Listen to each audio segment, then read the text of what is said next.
Hello everyone, welcome back to our YouTube channel Login Aid. Today in this video, I am going to show you how to change time zone on Calendly. You can easily change time zone on Calendly. To do that, you need to first open any web browser available on your PC. I am using Google Chrome.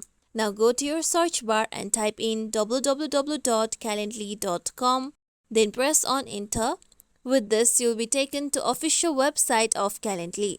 Now, to change your time zone on Calendly, you need to first log into your account. For this, click on Login option on the top. After this, you will be taken to Login page. Now, here you need to enter your email address that you have used to create your Calendly account on the left side. After this, you need to click on Login option. With this, now here you'll be guided to another page. Now, here you need to enter the correct password of your Calendly account.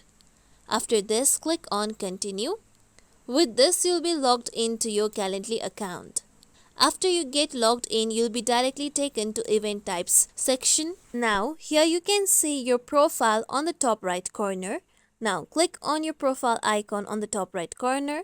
Then, here you can see Profile option on the account settings. Click on Profile. After this, here you can see all your profile information. Now, scroll down. Then here you can see time zone section.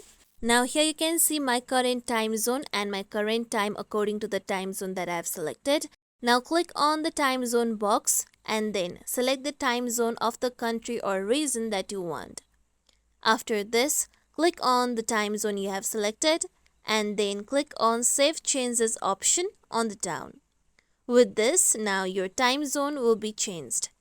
As you can see here, my time zone has been changed and now my current time and my time zone has been different from the previous one. This is how we can change time zone on Calendly. This is it for tutorial everyone. Hope this tutorial was helpful to you all. If you like today's tutorial, make sure you like, share, subscribe to our YouTube channel for more tutorials like this. Thank you for watching.